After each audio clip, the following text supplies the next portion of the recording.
In 2019, WeWork was worth $47 billion. By 2023, it was bankrupt. The founder walked away with $1.7 billion. Investors lost everything. This is the story of the biggest startup fraud in history, and how Silicon Valley enabled it. WeWork started in 2010.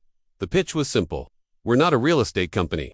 We're a tech company that transforms how people work. Co-working spaces with free beer and ping pong tables. Community, culture, the future of work. Investors ate it up. SoftBank alone invested $10 billion, $47 billion valuation by 2019. WeWork was going to IPO. Adam Neumann, the founder, would become one of the richest men in America. Then people read the IPO filing, and everything fell apart. The business model was garbage. WeWork signed long-term leases for office buildings, 10 to 15 years, then subleased space short-term, month-to-month memberships.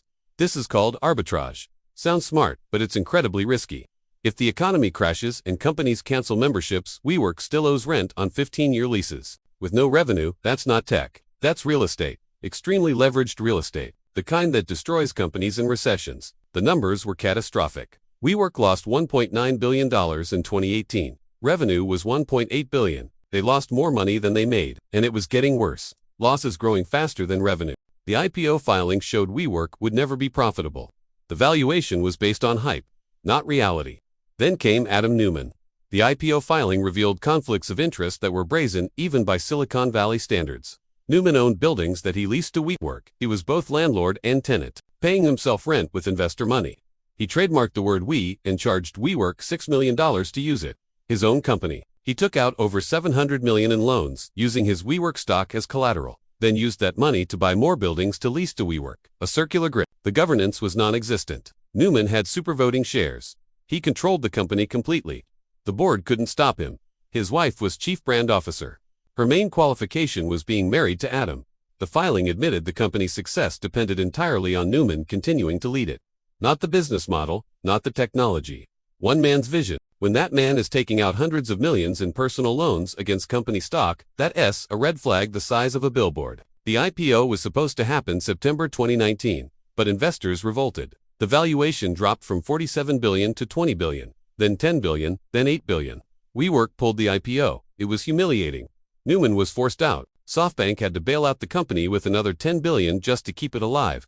Neumann walked away with a $1.7 billion payout. Golden parachute for destroying the company. SoftBank took control. New CEO. Mass layoffs. Try to fix the business. But you can't fix a broken model. The pandemic hit in 2020. Remote work exploded. Nobody wanted office space. WeWork's memberships collapsed. They were stuck with 15-year leases on empty buildings.